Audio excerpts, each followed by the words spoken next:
Stéphane. Bonjour Sylviane. Alors, écoutez, d'abord, je vous remercie infiniment de m'accorder cette interview parce que je sais que vous êtes vraiment très, très pris par le temps et tout ça. Et je vous en remercie vraiment beaucoup parce que votre livre, c'était important pour moi parce que je fais partie de ces gens qui ont vécu une expérience extraordinaire et malheureusement, bon, bah, ça s'est très très mal passé avec ma psychanalyste.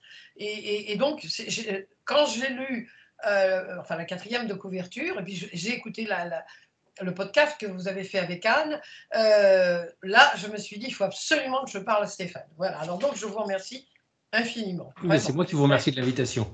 Je suis ravi. Alors, Stéphane, vous avez écrit de nombreux livres. Pour les personnes qui ne vous connaissent pas, vous êtes, mais je mets dans l'article, je mettrai évidemment tout votre pédigré, entre guillemets, si j'ose dire.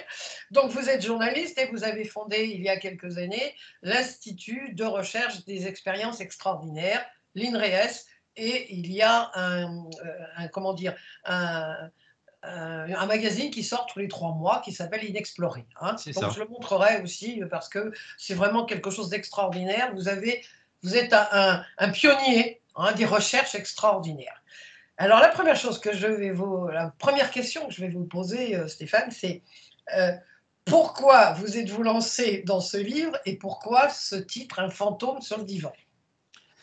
Ce livre, en fait, ça revient vraiment au début de mon intérêt sur la question de l'extraordinaire. C'est-à-dire que quand j'ai commencé à m'interroger après la mort de mon frère sur ce que l'on sait sur la nature de la conscience, ce que l'on sait sur la mort, je me suis aperçu qu'en fait l'outil scientifique permettait de débroussailler pas mal ces sujets, mais arriver assez rapidement à des limites parce que voilà, la question est vertigineuse. Qu'est-ce que c'est que la conscience? Même aujourd'hui, les plus éminents chercheurs en neurosciences n'ont pas de réponse absolue, définitive. Voilà. On est uniquement dans la théorie, dans l'expression d'hypothèse.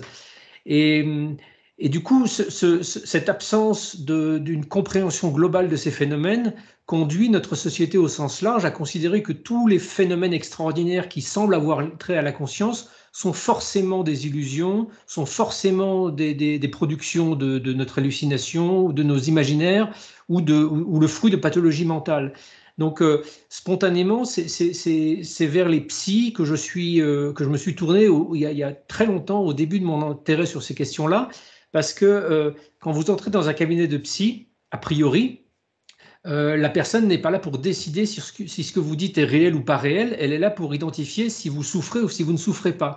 Et ça crée potentiellement une grande différence, parce que du coup, l'écoute et l'accueil sans a priori des expériences extraordinaires permet, au bout d'un certain temps, d'accumuler quand même beaucoup de connaissances, beaucoup d'informations, de voir émerger des constances dans certains phénomènes et de s'apercevoir que certains d'entre eux n'ont rien à voir avec une pathologie ou le monde de l'imaginaire ou autre chose. Donc le premier, le plus vieil entretien dans le livre Un fantôme sur le divan remonte à 2003, donc 19 ans de ça. Et puis il y en a qui sont bien évidemment beaucoup plus récents. Et tous, à travers ces différentes rencontres avec 21 psys, femmes et hommes, me permet de montrer que justement il y a une plus grande souplesse dans l'accueil de l'extraordinaire dans cette profession qu'il ne peut y en avoir dans d'autres domaines, parce que ces gens, en théorie, encore une fois, sont outillés pour dissocier dans un récit un peu hors norme ce qui peut être de l'ordre du pathologique de ce qui n'en est pas. Et ça permet vraiment une écoute très très différente. Donc c'est pas une position systématique, malheureusement. Il y a effectivement, je pense, beaucoup de psys qui vont pas forcément faire l'effort ou avoir envie de faire un effort pour se plonger vraiment dans le mystère et dans l'aspect complètement indécidable quant à la nature de ces expériences. Mais il y en a aussi beaucoup qui le font, et c'est certains d'entre eux que j'ai voulu rassembler dans ce livre.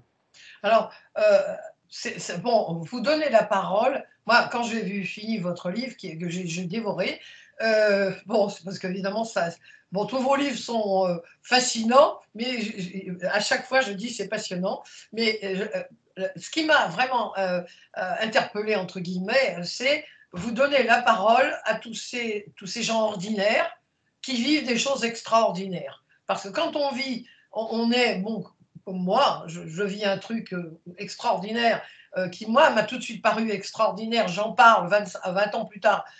pour la première fois, parce que j'avais un peu honte, je me demandais, j'étais sûre que c'était réel, j'étais sûre, je le sentais, mais il y a c'était il y a longtemps, c'est au moment de la naissance de ma fille, elle a 53 ans, donc effectivement, comme vous dites, on a vraiment le sentiment maintenant qu'il y a quand même une différence grâce à votre travail. Les psys, on trouve beaucoup plus de psys ouverts. Hein. Je ne sais pas si vous êtes d'accord avec moi.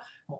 Mais cela dit, moi, dans votre livre, alors il y a les gens qui ont comment dire, qui voient des personnes décédées, vous avez des personnes qui vivent des émis, bon, vous avez, j'ai trouvé très intéressant aussi tout le passage pour les enfants. Et ça, j'aimerais qu'on en parle un petit peu plus en détail tout à l'heure, parce que c'est une chose dont on ne parle pas vraiment souvent. Mais vous avez tous les psys que vous avez rencontrés, vous leur avez posé la question de confiance, si j'ose dire. Comment voyez-vous, vous, psychiatre, psychanalyste, psychologue ou psychothérapeute, comment voyez-vous que la personne qui est en face de vous vit vraiment quelque chose d'extraordinaire ou est-ce une pathologie? Alors comment la plupart, bon moi je sais la réponse, j'ai lu votre livre, mais en gros, comment peut-on faire la différence entre la pathologie? Il existe des outils cliniques pour faire ça. Ce qu'il faut, c'est sauter de l'esprit l'idée que ça puisse se faire en 5 minutes. Et c'est vrai que dans notre société occidentale, on a tendance à considérer que si quelqu'un nous dit « j'ai vu un ovni, j'ai vu un fantôme ou j'ai l'impression de lire l'avenir », on va d'emblée, simplement sur l'énoncé de cet extraordinaire, qualifier la personne de délirante ou de folle ou d'imaginative. Or, un psy, il ne va pas, en théorie, enfin c'est ce que partagent notamment les psys que j'ai interrogés dans ce livre, un psy ne va pas se baser sur la description de l'événement extraordinaire, mais va se baser pour dresser un tableau clinique de l'état de la personne sur l'ensemble de son fonctionnement. Donc ça se fait en 1 séance, 2 séances, 3 séances, enfin un certain temps, qui permet de voir si la personne rapporte certes une expérience extraordinaire, mais elle montre sur tous les autres aspects de son quotidien, de sa vie sociale et familiale, un équilibre et une normalité de fonctionnement. Ou à l'inverse, si la personne rapporte effectivement une histoire extraordinaire, mais que par ailleurs elle a l'air d'être complètement perdue avec elle-même, qu'elle ne fonctionne pas avec les autres, qu'elle est isolée, qu'il y a un tableau qui semble montrer un gros déséquilibre, on peut suspecter que cette expérience soit due à ce déséquilibre et n'ait rien de réel. Et effectivement, comme vous le soulignez, j'ai interrogé la plupart de ces psys. Je suis allé voir Christophe André, Boris Cyrulnik, David Servan-Schreiber, plusieurs de ces psys qui sont dans le livre, avec toujours la même question. Comment est-ce que vous dissociez du normal du pathologique, du réel du pathologique? Et en fait, tous m'ont dit, mais nous, ce qui nous intéresse, c'est pas forcément de qualifier de réel une expérience, parce qu'il faut quand même avoir conscience que voilà, c'est pas même si pour vous, pour moi, on a envie de savoir si quand on voit un fantôme, c'est vrai, l'expertise du psy ne va pas valider la réalité du phénomène. Elle va valider la santé mentale de la personne. Elle va valider qu'il n'y a aucune cause psychopathologique qui pourrait exprimer cette expérience. Donc ça ne prouve pas que l'expérience est réelle, mais ça prouve qu'elle se situe à un autre niveau que celui qu'on a l'habitude d'appréhender par rapport à l'extraordinaire. Et pour moi, ça, c'est vraiment un pas énorme, parce que ça permet encore une fois, comme je le disais, ça permet une écoute plus grande, ça permet de plonger dans le cœur de l'expérience, ça permet, au-delà d'un patient, avec 2, 3, 10, 20 patients, de s'apercevoir qu'il y a peut-être des récurrences ou des choses similaires entre les différents témoignages, et progressivement, mais ça c'est presque le travail d'une vie, progressivement on voit émerger quelque chose de consistant. C'est pas juste des phénomènes qu'on peut balayer d'un revers de la main en disant bon, c'est rien. Non, c'est pas rien. Quand 50% pardon, minimum des gens qui sont en deuil vivent une expérience de contact subjectif avec un défunt, qui peut aller de la sensation de présence à des perceptions de toucher, voire même des apparitions de défunts, 50% des gens en deuil, c'est pas rien, c'est beaucoup, beaucoup, beaucoup, beaucoup. Donc moi, ma première interrogation, c'est d'aller voir des psys qui travaillent sur le deuil pour savoir si ce type de phénomène peut avoir trait à une forme d'hallucination liée à la souffrance, à l'état de grande fragilité qu'on traverse quand on est dans une période comme ça. Et quand j'interroge des psys, notamment le docteur Christophe Fauré, qui lui a l'expérience de décennies d'accompagnement de gens en deuil, et qu'il me répond, Non, on connaît les mécanismes de compensation psychologique. Je sais comment une personne va gérer en termes psychologiques un drame ou un traumatisme comme celui d'un deuil. On connaît les différents modes de fonctionnement du cerveau par rapport à ça. Et là, ce type d'expérience n'a rien à voir avec ça. C'est autre chose. Donc le pas suivant, c'est de se dire, est-ce que peut-être effectivement la mort n'est pas la fin et peut-être que effectivement ces expériences sont une indication que nos défunts ne sont pas partis, ne sont pas disparus et ont encore une capacité de maintenir un lien avec nous. Ça, c'est une hypothèse qui se pose, mais qui se pose de façon d'autant plus rationnelle qu'on a fait un vrai travail d'écoute sans a priori de ces témoignages. Et moi, ce qui m'importe, c'est pas de vendre des certitudes. Moi, dans mon travail d'enquête en tant que journaliste, je n'ai pas cherché à acquérir des certitudes très très vite et puis à m'enfermer dedans et puis à être très content de moi-même. Moi, je fais un travail d'enquête journalistique et même 20 ans après le début de mes investigations sur ces sujets, je continue à être dans l'interrogation et dans le questionnement. Et je pense que le travail des psys, dans leur capacité à appréhender le témoignage subjectif qui est la matière première de l'extraordinaire et de ces phénomènes qui ont trait à la conscience, permettent le début d'un vrai travail scientifique, d'analyse, de compréhension, de mise en perspective de ces expériences. Et c'est ce que j'ai voulu rassembler dans ce livre parce que c'est excessivement précieux. Oui, et puis évidemment, pour que ce soit scientifique, hein, il faudrait le reproduire, enfin, ça doit se reproduire. Or, toutes ces expériences sont par essence extraordinaires, donc on ne peut pas appuyer sur un bouton, dire bon, maintenant vous allez parler, vous allez avoir une NDE ou EMI, où vous allez, ça y est, maintenant vous parlez à votre grand-père qui est décédé, là, il y a dans votre livre, bon, c'est passionnant parce que vous, enfin, je ne sais pas, sans flagornerie, mais vous avez vraiment pris, on va dire, psy par psy, chacun dans sa spécialité. Donc, vous parlez du psychiatre, là, Christophe Fauré, qui lui est dans les soins palliatifs, mais il y a Stanislas Grof, enfin, lui, c'est la respiration holotropique. Enfin, vous avez pris. Et alors, un truc que moi j'ai trouvé vraiment fascinant, je n'avais jamais vu ça, enfin, lu ça, c'était par rapport comment dire, au stress post-traumatique. Hein, ça, alors, vous avez. Qu'est-ce qui se passe si vous pouvez nous en dire quelques mots, qu'est-ce qui se passe, qu'est-ce qui fait que les personnes, au moment du stress post-traumatique, quand ils le vivent après, ils ont accès à de l'extraordinaire? Alors là, il faut que vous m'éclairiez où vous avez lu cette relation, parce que je n'ai pas souvenir d'avoir abordé ça. Non, à un moment donné, vous parlez du poste, enfin des personnes qui sont dans le PTS, dans comment dire, qui ont eu un stress post-traumatique et qui vivent ensuite, où je me suis trompée de paragraphe, qui ont eu accès à des choses extraordinaires. Non, je me suis trompée, c'est pas ça?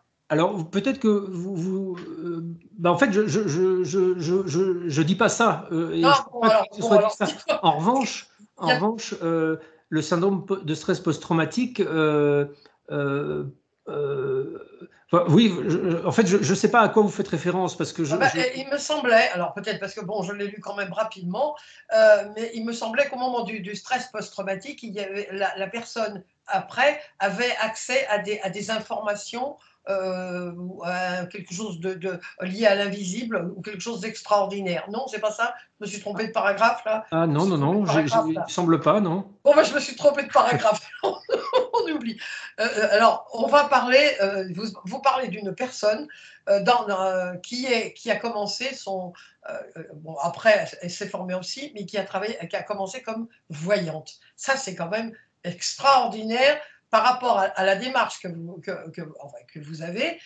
Quelqu'un, alors on va voir que les psys, et cette personne-là a commencé comme voyante et après s'est formée comme psy. Alors ça c'est quand même quelque chose d'assez, là pour le coup, vraiment extraordinaire, Stéphane. Oui, effectivement, c'est une psychanalyste qui s'appelle Guylaine Bourgogne, qui a un parcours assez étonnant. Effectivement, dans l'adolescence, elle a vu émerger des capacités de perception extrasensorielle qui effectivement lui permettaient de ressentir ce que vivaient les gens, de percevoir peut-être des informations liées à leur vie ou à leur futur. Sauf que c'est quelqu'un d'extrêmement exigeant envers elle-même déjà, et elle avait envie de comprendre ce qui lui arrivait. et de ne pas simplement faire l'intermédiaire entre ces informations et les gens. Elle avait besoin de savoir, mais d'où ça vient, ces informations-là, pourquoi est-ce que je les ai, quelle est ma responsabilité et mon rôle, est-ce que c'est parce que j'ai des informations qu'il faut que je les dise, comment est-ce que je peux être sûr, surtout que ces informations sont justes, et ça l'a poussé à s'intéresser aux différentes dimensions du conscient et de l'inconscient, ça l'a poussé à devenir psychanalyste et à se former pour devenir psychanalyste, pour avoir, je dirais, et pour reprendre ces mots, pour avoir un appareil de pensée autour de ces perceptions. Parce que, encore une fois, ce qui ressort de l'ensemble de ces entretiens, c'est que les perceptions extrasensorielles, l'hypersensibilité de certaines personnes sont une réalité. Ça semble être une dimension de notre conscience que d'avoir des capacités qui dépassent nos outils cognitifs habituels. Mais qu'est-ce que ça veut dire, ça? Est-ce que c'est un don? Est-ce que ça implique une forme de responsabilité? Est-ce que ça fait de nous des élus? Et malheureusement, dans notre société, comme on considère ça comme quelque chose d'un peu irréel, ceux qui en sont dotés, comme notamment ceux qui s'amènent à devenir voyants, ont tendance peut-être à mettre un petit peu tout dans le même sac et à s'imaginer que le fait de percevoir quelque chose de quelqu'un ou de l'avenir vous donne une forme de responsabilité vis-à-vis de ce quelqu'un, vous donne une obligation d'essayer de prévenir ce que vous avez perçu. Et je pense que là, il y a déjà un défaut d'interprétation et des dangers potentiels de dérives même dangereuses, de prise du pouvoir, de gonflement de l'ego. Et Guylaine Bourgogne, justement, dans son exigence de compréhension, s'est tournée vers un outil de l'exploration de l'inconscient qui est formidable, qui est celui de la psychanalyse, qui lui a permis d'intégrer ses perceptions, ses capacités, et d'en faire quelque chose qui puisse être éthique, utile et responsable. Et c'est dans ce sens que son entretien et la discussion qu'on a eue avec elle était pour moi extrêmement précieuse et devait figurer dans ce livre, parce que moi j'ai besoin de comprendre ces phénomènes, j'ai besoin de partager ce qu'on a pu élaborer sur ces sujets-là. Pour moi, il ne s'agit pas de magie, il ne s'agit pas de phénomènes liés à des dons donnés par des puissances divines ou je ne sais quoi. Il s'agit de capacités humaines. Nous sommes, nous, êtres humains et occidentaux, profondément inhibés par le fonctionnement de notre cerveau, par notre structure élaborée par la culture dans laquelle on est né et le contexte social dans lequel nous évoluons. On est complètement inhibé. Toutes nos capacités intuitives sont écrasées en fait par notre fonctionnement quotidien. Donc dès que au décours d'un accident de vie, d'un événement particulier, tout d'un coup on a des capacités qui s'ouvrent, que ça soit à l'adolescence ou que ça soit plus tard dans la vie, on ne sait pas quoi en faire, on ne sait pas à quoi les relier, on a tendance soit à en avoir peur, soit à les surinvestir de grands mots. Et je pense que c'est là que peut se nicher des problèmes relationnels et une souffrance qui va perdurer. Parce que, voilà, et je suis vraiment convaincu qu'il est nécessaire de penser ces phénomènes-là, de ne pas les subir ou de ne pas être fasciné par ça. Ils existent, ils font partie de la réalité humaine, mais ils nécessitent d'être pensés, réfléchis, cernés. Et l'entretien avec Guylaine Bourgogne est l'exemple frappant de ce que l'intelligence humaine peut comprendre justement de ces phénomènes. Et je pense que le parcours de Guylaine, tel que le décrit dans le livre, pourra être extrêmement aidant pour les femmes et les hommes qui ont cette sensibilité accrue et qui peuvent parfois avoir vraiment des difficultés relationnelles ou des difficultés personnelles quant à savoir quoi en faire. C'est ça justement, parce que vous abordez souvent ça, avec cette truc extraordinaire qui vient de m'arriver, on en fait quoi? C'est ça, on en fait quoi? Qu'est-ce qu'on fait avec ça? C'est la grande question et effectivement, la question se pose, quel que soit le type d'expérience extraordinaire, elle se pose de façon accrue et de façon spontanée à beaucoup de gens dans des périodes de deuil notamment. Comme je le disais tout à l'heure, quand plus de 50% des gens en deuil ont, d'une façon ou d'une autre, avec une intensité plus ou moins marquée, le sentiment d'avoir un lien qui perdure avec la personne défunte, ça peut être une épouse qui a perdu son mari et qui, 3 nuits après le drame, sent son mari s'allonger contre elle dans le lit. Ça peut être une maman qui a perdu son fils, qui a l'impression de le voir dans sa chambre une semaine après l'enterrement, ou de sentir une caresse sur l'épaule, ou de sentir une odeur. Voilà, toutes ces expériences-là, elles sont tellement récurrentes et tellement présentes dans un nombre incalculable de cas de deuil que qu'est-ce qu'on en fait? Qu'est-ce qu'on en fait? Et pour moi, le psy, là, joue un rôle vraiment déterminant, non pas pour dire, pour valider l'expérience en disant oui madame, oui monsieur, il y a une vie après la mort, c'est une preuve, mais il ne faut pas non plus qu'ils disent c'est dans votre tête, si ça vous fait du bien, ça va.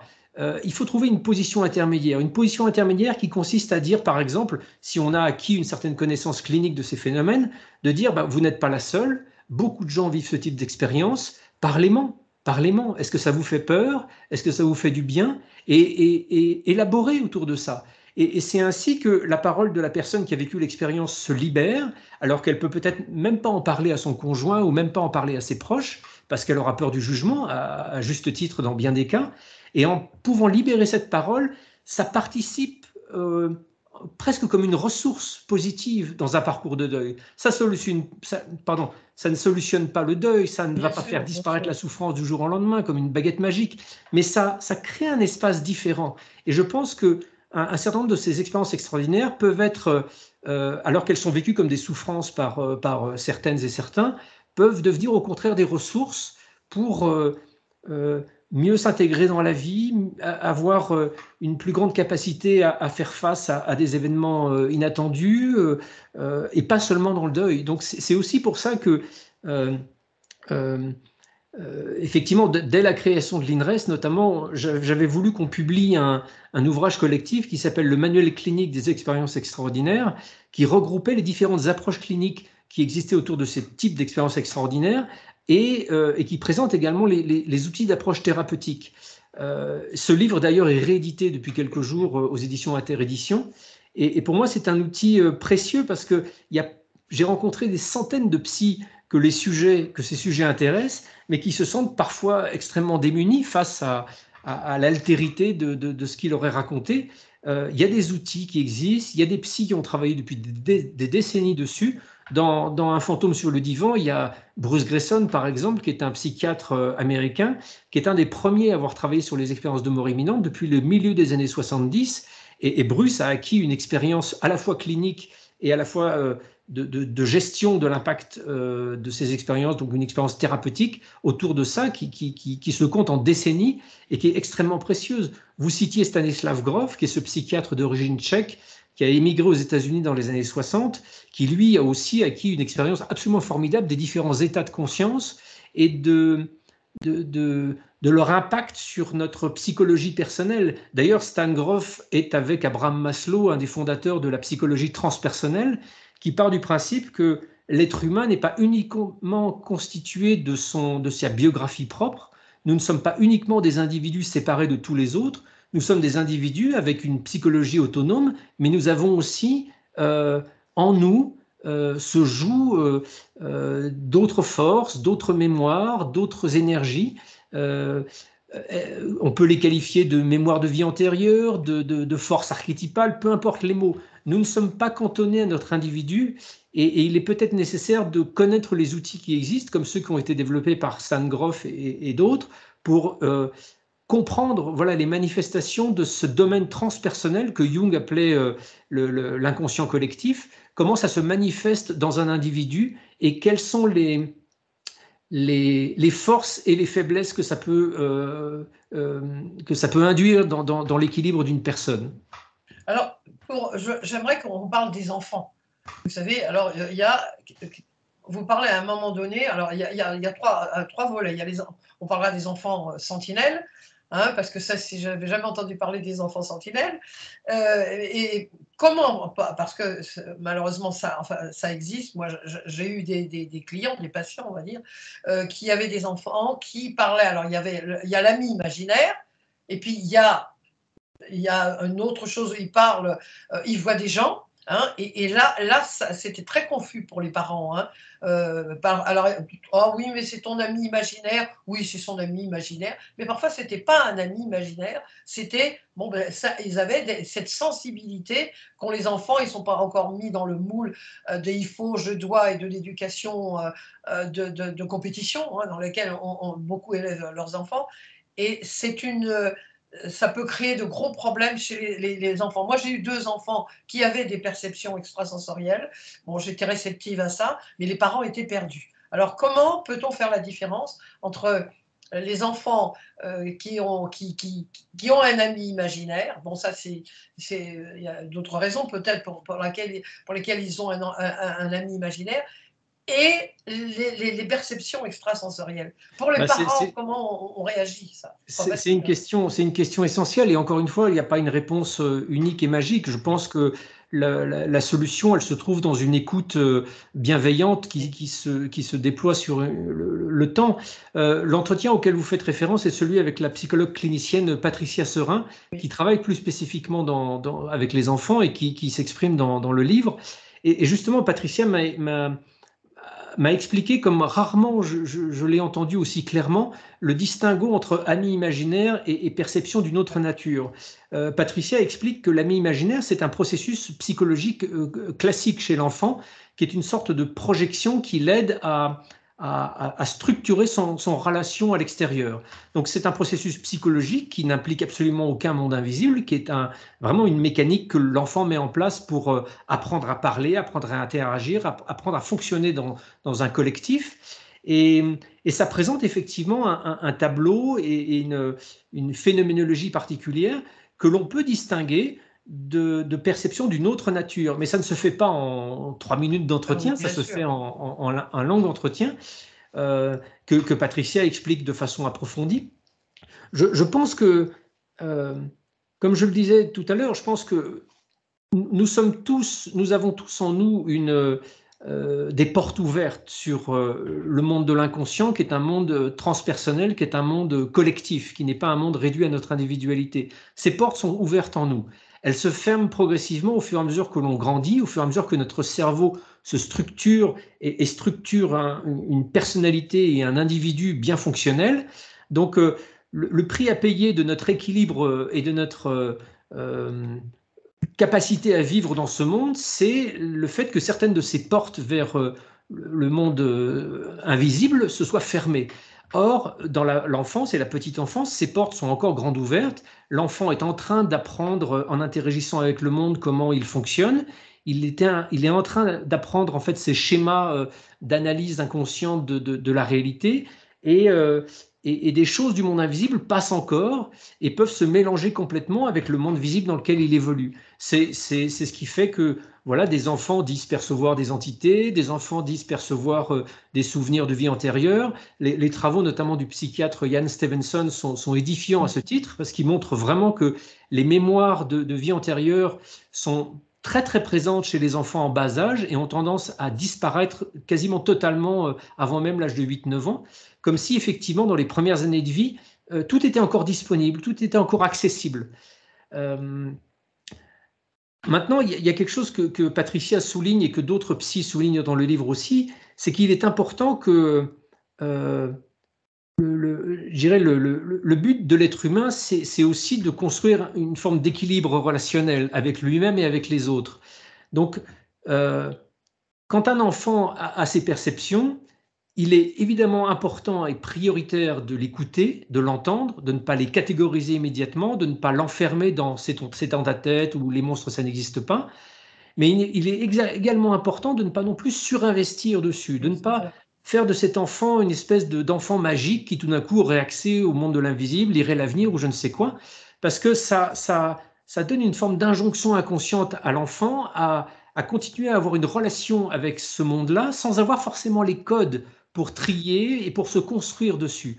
Donc, il n'y a pas de position, je dirais, tranchée qui serait juste. Je pense que dans les premiers conseils que je donnerais aux parents, et qui sont ceux que donnent les différents psys dans le livre qui en parlent, c'est déjà d'écouter et de ne pas élaborer ses propres croyances ou projeter ses propres croyances sur celles de l'enfant. Si on croit que tout ça n'existe pas, ne pas envahir l'enfant en disant que tout ça c'est son imaginaire. Mais si on est sensible et si on croit à la réalité du monde invisible, ne pas non plus l'étouffer avec nos propres croyances. Laisser l'enfant trouver ses propres réglages par rapport à ça. Et s'il y a des peurs, s'il y a des appréhensions, si l'enfant nous dit j'ai peur parce que dans ma chambre il y a un bonhomme, lui expliquer dans un premier temps que s'il veut, il peut interagir avec ce bonhomme ou avec ces choses qui lui font peur, exactement comme il interagirait avec un enfant dans son école qui l'embêterait en lui disant « tu m'embêtes, j'ai peur de toi, laisse-moi tranquille maintenant ». Et ça, dans 90% des cas, ça va suffire à ce que ces perceptions soient un peu mieux maîtrisées, soient un peu moins envahissantes. En fait, ce qui provoque la peur, la déstabilisation, la confusion, c'est le sentiment d'être envahi par quelque chose et de n'avoir aucun levier pour gérer un peu cette situation. Mais c'est un peu comme un enfant de 5 ans que vous placeriez dans une classe d'enfants de 8-9 ans pour lequel il n'aurait aucun code de fonctionnement. Il va être effectivement envahi, il va être très déstabilisé. Si vous lui donnez quelques codes de comportement, ça va déjà aider à stabiliser un peu voilà, sa relation avec ce monde. Sa relation avec l'invisible. Alors, les enfants sentinelles, hein, parce que ça, c'est vraiment extraordinaire. On a parlé beaucoup des enfants indigos. Maintenant, c'est les enfants sentinelles. Alors, quelle est la différence entre les enfants indigos et les enfants sentinelles? Est-ce que c'est la même chose? Oh, ça, j'en sais strictement rien. Mais bon, voilà. Je pense que tous ces mots-là sont des mots qui sont employés à certains moments pour interpréter des phénomènes. Moi, ce qui m'intéresse, et pourquoi j'ai intitulé le chapitre avec Patricia Serin, Les enfants sentinelles, parce que effectivement, le travail de Patricia, loin de toute théorisation, la met en confrontation quotidienne avec des enfants. Et elle m'a observé depuis plusieurs années une sorte d'augmentation des enfants qui semble montrer une forme de sensibilité en même temps qu'une grande maturité, qu'une grande force intérieure, une sorte d'équilibre. Donc elle appelle ses enfants les enfants sentinelles. J'ai trouvé le terme assez joli. Non pas qu'il qualifie une partie des enfants, mais voilà, pour moi, ça désigne peut-être simplement l'évolution d'une société. Et on vit dans un monde qui change en permanence. Je pense que notre éducation, notre culture, l'espace dans lequel baigne un enfant qui arrive aujourd'hui est différent de celui dans lequel j'ai baigné quand moi j'ai grandi. Voilà, appelons ça l'inconscient collectif, et que cette maturation, cette évolution de l'inconscient collectif doit aussi impacter les enfants qui arrivent aujourd'hui. Aujourd'hui, on vit dans un monde avec des crises qui sont extrêmement déstabilisantes, des crises environnementales, politiques, sociales. Je pense que ça habite notre inconscient collectif et que ça impose peut-être la mise en œuvre de ressources différentes de celles que je devais moi mettre en œuvre quand je suis né il y a une cinquantaine d'années, par rapport au réchauffement climatique, par rapport aux crises sociales et politiques, et que peut-être effectivement une catégorie d'enfants aujourd'hui vont être plus outillés que nous l'étions, nous, il y a 50 ans, pour faire face aux défis auxquels nous faisons face aujourd'hui. Ça, c'est mon interprétation, j'en sais rien, je laisse, je laisse à Patricia ses propos.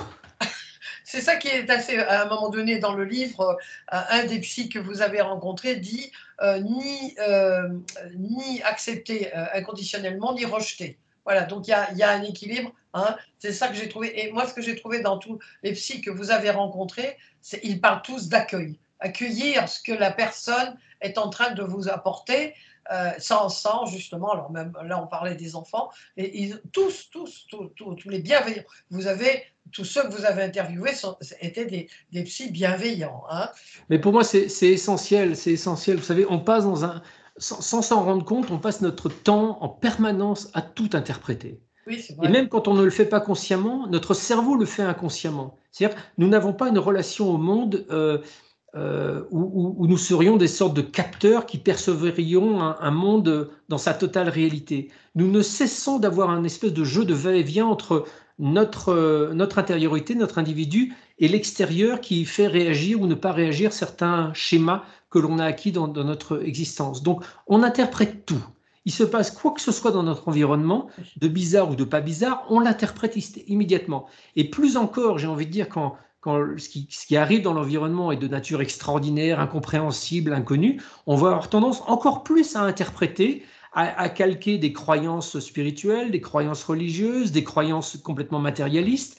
Et ces croyances, en fait, elles sont À aucun moment elle nous aide, en fait, Non. parce qu'elle nous coupe d'une réelle mise en relation avec la nature profonde de la réalité que révèlent ces expériences extraordinaires.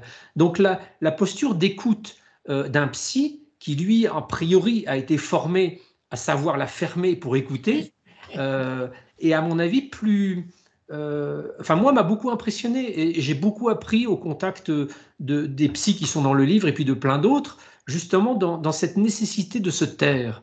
Quand on est face à un témoin, on se tait. Vous savez, en tant que journaliste, quand on fait une interview, et notamment quand on fait une interview en télévision, il faut se taire parce que sinon notre voix risque de couvrir la voix de l'interviewé et du coup on ne peut plus monter la séquence. Donc cette espèce de dispositif, je le mets en place non seulement quand je fais une interview pour la télévision, mais également quand je fais une interview avec n'importe quel témoin, je suis dans l'écoute, je me tais. Je n'essaye pas de penser à ce qu'il me dit, je n'essaie pas d'interpréter, je n'essaie pas de me dire oui, mais ça pourrait être ci, ça pourrait être ça. J'écoute, j'écoute. Et en écoutant, tout d'un coup, il y a des choses qui sont invisibles, qui se révèlent. Il y a un petit détail, une petite information qui arrive en plus. Et là, on entre vraiment dans ce qui, à mon sens, est l'essence de ce que devrait être une attitude humaine respectable, c'est-à-dire une attitude d'écoute mutuelle. Parce que c'est dans cette écoute que se cachent les secrets de notre réalité. C'est pas dès que quelqu'un vous raconte quelque chose, au bout de 5 minutes, lui dire ah bah ça me fait penser à ça, et puis hop, on prend la parole et on n'écoute plus en fait. Donc face à des phénomènes aussi mystérieux et inconnus que ceux que sont les expériences extraordinaires au sens large, je pense qu'on a vraiment tous à gagner, que ce soit nous, êtres humains, les psys, mais aussi tous les scientifiques, à écouter parce que c'est là que se déploie l'entièreté de la phénoménologie de ces expériences. Et je prends l'exemple des expériences de mort imminente. Si vous écoutez un témoin 3 minutes et qu'au bout de 3 minutes vous l'interrompez, le témoin va vous dire oui, bah, j'ai eu l'impression de sortir de mon corps, j'ai eu l'impression de voir une grande lumière, et puis hop, vous le coupez. Si vous ne le coupez pas et que vous l'écoutez pendant 1 heure, vous allez avoir une expérience qui va être d'une richesse que vous n'avez jamais soupçonnée, que vous n'avez jamais lue dans aucun livre, enfin à l'exception de quelques rares livres qui présentent justement l'intégralité de la phénoménologie et la richesse d'une expérience de mort imminente. Et ça pour moi, c'est vraiment utile et c'est vraiment précieux. C'est vraiment la première marche vers une démarche d'exploration scientifique de ces sujets. Alors, pour terminer, parce que malheureusement, il va falloir terminer, parce que je sais que vous êtes très, très pris, vous donnez. Alors, euh, juste pour, parce que j'ai lu votre livre sur les ovnis, et je voudrais juste, si vous avez encore 2, 3 minutes, parler de ce psychiatre américain, Marc, Mac, n'est-ce pas? J'ai lu son livre, c'est quand même un sacré pavé, hein, tout de même, qui, alors là, c'est l'extraordinaire dans l'extraordinaire, hein, parce que vraiment, ce psychiatre qui a des patients qui viennent lui dire ils ont vécu ou ils ont été enlevés par des extraterrestres, enfin, bon, ils sont allés dans des ovnis et tout ça, et alors là, c'est dans le comble de l'extraordinaire, c'est quand même l'extraordinaire, franchement. Bah, oui, pour moi, la rencontre avec John Mack a été pour moi un des moments les plus déterminants de ma vie parce que euh, je travaillais à l'époque, on était en 2003, je travaillais à l'époque pour France 2 sur un très très gros documentaire consacré à l'apparition de la vie dans l'univers, mais avec un angle extrêmement astrophysique, notamment en intégrant notamment la découverte de planètes extrasolaires, c'est-à-dire de planètes qui orbitent autour d'autres soleils dans l'univers, qui étaient théoriques jusqu'en 1995, où là on a fait une première observation. Donc le documentaire était extrêmement scientifique. Et dans ce cadre-là, j'ai commencé à m'intéresser quand même aux ovnis en pensant inconsciemment que ça devait forcément être une sorte de mythe moderne. Oui. Donc j'étais assez estomaqué de découvrir qu'il y avait des recherches, qu'il y avait un centre de collecte de témoignages, notamment au sein du Centre national d'études spatiales en France. Enfin que le sujet, encore une fois, était, dès qu'on se penche un peu sérieusement sur ces sujets-là, on s'aperçoit qu'il y a beaucoup de bêtises, mais qu'il y a aussi des gens très sérieux qui travaillent dessus et qui peuvent pas être, et que tous ces phénomènes ne peuvent pas être simplement expliqués par des illusions ou autre chose. Et dans ce cadre-là, j'ai fait la rencontre à Harvard de John Mack, qui enseignait la psychiatrie dans cette université et qui, au début des années 90, s'était intéressé aux gens disant être enlevés par les extraterrestres. Parce que c'est quelqu'un qui, dans son parcours professionnel, s'intéressait aux états modifiés de conscience. Il avait été formé notamment par Stan Grof. et il avait une forme de curiosité, même si, quand on lui en a parlé la première fois, ce sujet, il s'est dit non, non, c'est vraiment too much pour moi, ça, je ne peux pas y aller. Et c'est une de ses amies psychologues qui lui dit, mais rencontre au moins un patient, tu te feras ton opinion dessus. Et donc John a rencontré un patient, deux, une dizaine, et puis de plus en plus nombreux. Et de façon assez stupéfiante pour lui, en travaillant vraiment sur des longues sessions, il s'est aperçu que ces patients qui disaient effectivement avoir été enlevés par des extraterrestres ne montraient aucun signe de psychopathologie. Et lui, de par son expérience de psychiatre et émérite, hein, c'était un des plus grands psychiatres américains, en est arrivé à la conclusion que rien ne permettait d'expliquer ces expériences, que les gens n'étaient pas fous, qu'ils n'étaient pas délirants, qu'ils n'avaient pas rêvé, qu'ils n'étaient pas dans l'imaginaire ou dans une espèce de gonflement fantasmagorique. Ils décrivaient quelque chose comme leur étant réellement arrivé. Et ce qui était plus intéressant encore, c'est qu'un certain nombre d'entre eux montraient des signes de syndrome de stress post-traumatique. Donc une affection psychologique qui ne peut pas être fabriquée mentalement ou imaginée, qui est vraiment la résultante d'un trauma vécu.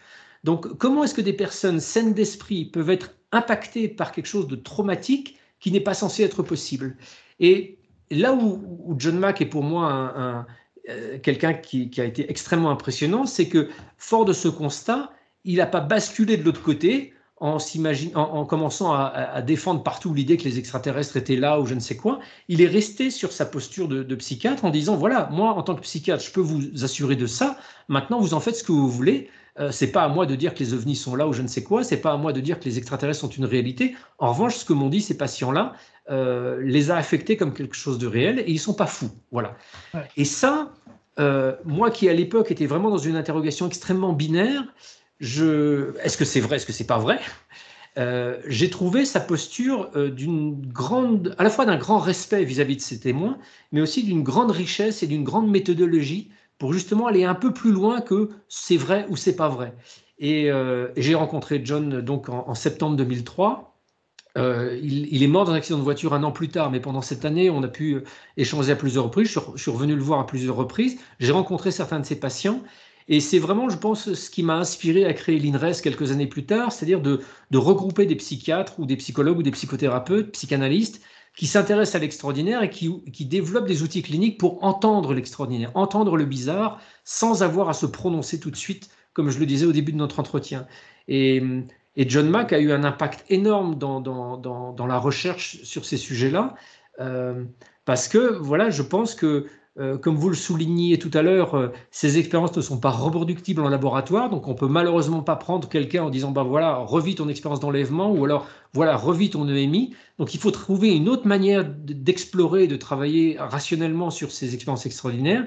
Et je pense que l'approche clinique de certains psys, comme John avec les enlèvements extraterrestres, comme Stan Grof avec les expériences de mort imminente, avec les expériences d'état modifié de conscience, ou Grayson avec les expériences de mort imminente, ou Toby Nathan, enfin, etc., tous ceux qui sont dans le livre, permettent vraiment d'aller très très loin en fait dans la confrontation à cette altérité si mystérieuse, et c'est comme ça qu'on avance. Et voilà, et je voulais effectivement que cet entretien avec John figure dans ce livre, oui, tant il a été inspirant pour moi, et il résonne avec tous les autres.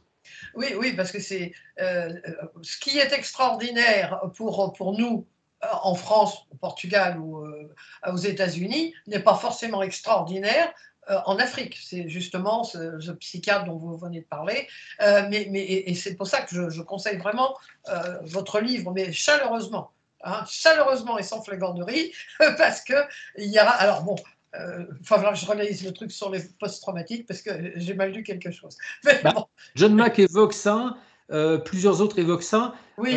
Mais ce n'est pas en soi un déclencheur d'expériences extraordinaires. En revanche, dans le décours d'une thérapie autour d'un syndrome de stress post-traumatique, il peut se passer des choses, mais c'est plus de par le travail sur le stress, oui, en lui-même, oui, que peut se révéler quelque chose, oui.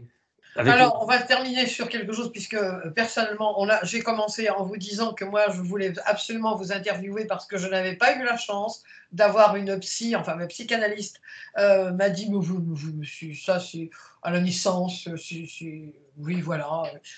Donc cette expérience qui est aujourd'hui, pour moi encore, je vous parle, peux la revivre, je sais qu'elle existe, je sais que c'est... Et malheureusement, je me suis complètement refermée. Hein, et grâce à votre livre, et grâce à l'INRES, et puis à l'Inexploré et tout ça. Donc, c'est important pour les personnes qui vont voir cette interview, qui vont lire vos livres, de savoir qu'il y a, vous donnez une liste précisément, vous en avez parlé, de psy qui sont, alors vous dites, qui accueillent l'extraordinaire. Hein. Alors, Donc, je donne pas une liste, mais j'invite effectivement, à l'occasion de la sortie de ce livre, tous les psys, quelle que soit leur formation, quelle que soit leur orientation, qui ont en commun d'être intéressés par ce phénomène, par ces phénomènes extraordinaires, qu'ils soient experts ou qu'ils soient complètement novices, peu importe, à le signaler en mettant le hashtag j'accueille l'extraordinaire sur leur profil professionnel, sur leurs réseaux sociaux, parce que de mes presque 20 ans d'expérience autour de ces sujets-là, j'ai rencontré des centaines de témoins et des centaines de psys. J'ai vu énormément de gens, d'un côté, intéressés par ces phénomènes, de l'autre côté, énormément de patients qui seraient désireux, comme vous-même, par exemple, d'avoir trouvé à un moment de leur parcours une oreille plus attentive et moins dans le jugement. Et malheureusement, ces deux ne se rencontrent pas parce que voilà, quand vous êtes psy, vous allez indiquer que vous avez été formé en hypnose ericksonienne, en voilà. ci, en ça, etc. Mais rien n'indique qu'a priori, enfin, sauf pour certaines écoles, notamment la psychologie transpersonnelle, que vous allez avoir une oreille peut-être un peu plus attentive à ces sujets-là. Or, vous pouvez l'avoir, et je pense avoir rencontré énormément de gens qui l'ont. Mais il faut le signaler pour que, voilà, si quelqu'un, je dis n'importe quoi, en deuil à Clermont-Ferrand, a vécu une expérience un peu extraordinaire et aimerait en parler, en cherchant un psy pour se faire accompagner dans son deuil sur Clermont-Ferrand, il va trouver sur la liste un des psys ou une psy qui va indiquer j'accueille l'extraordinaire. Et ça voudra dire qu'au moins il y aura un terrain d'échange et de dialogue possible. Donc ça ne... Afficher le hashtag j'accueille l'extraordinaire ne veut pas dire que vous êtes formé, ne nécessite aucune formation. Ça veut juste dire que ça vous intéresse, que vous êtes ouvert. Et ça, c'est déjà, je dirais, quelque chose d'extraordinairement attendu et précieux pour les patients qui viendront vous consulter. Ah oui, oui, oui, ça, je vous confirme. Je vous confirme que quand ça nous arrive et puis on est renvoyé dans nos buts en nous disant comme ça, on se dit, mais il y a un vide qui s'est fait, une tristesse. Hein, parce que, bon, pour moi, hein, mais pour beaucoup de gens, et puis surtout, ils se disent, bon, on n'est pas fou, on a vécu vraiment quelque chose d'extraordinaire. Et Alors, puis, j'ajoute juste, si vous permettez, ah ben oui, si ces psys qui nous écoutent et qui seraient intéressés d'afficher ça se sentent peut-être démunis face à l'extraordinaire, je les comprends et je le suis moi-même souvent, mais il existe des outils cliniques. Plusieurs des interviewés dans le livre Un fantôme sur le divan sont des gens qui ont acquis une expérience de décennies sur ces phénomènes, donc qui ont vraiment développé des outils cliniques. Et je renvoie aussi au manuel clinique des expériences extraordinaires qu'on a publié chez Interédition, qui vient d'être réédité, qui catégorise par expérience, donc expérience de mort imminente, vécu subjectif de contact avec un défunt, expérience de conscience accrue au moment du décès, expérience psychospirituelle, etc. etc. Chaque chapitre détaille à la fois l'approche clinique développés par différents praticiens et les outils d'accompagnement thérapeutique qui peuvent être proposés. Donc les outils existent, il y a des références qui existent, elles sont accessibles et voilà, je vous invite vraiment à, même dans un premier temps, à afficher j'accueille l'extraordinaire, c'est précieux et c'est extrêmement utile. Eh bien, écoutez, Stéphane, je vous remercie encore une fois. Je conseille vraiment à tout le monde d'acheter votre livre, qu'on soit intéressé par les phénomènes extraordinaires, on en ait vécu, ou qu'on soit intéressé par l'expérience de tous ces psys, parce qu'eux aussi ont beaucoup à nous apporter. Et vous en parlez, vous avez une écriture qui est vraiment fluide, extraordinaire. on vit avec vous, on vit l'interview avec vous. Alors, je ne sais pas si tous les journalistes sont comme ça, mais on est avec vous en train d'interviewer la personne, et c'est ça que je trouve extraordinaire. Ben, je vous Merci remercie beaucoup, infiniment. Sylvia. Je sais que vous allez sortir un autre livre l'année prochaine. J'ose poser ma candidature pour une autre interview. Et écoutez, bonne écriture et merci pour tout. Et à très très bientôt, j'espère. Avec grand plaisir. Merci encore de votre accueil. Au revoir, au revoir. Au revoir.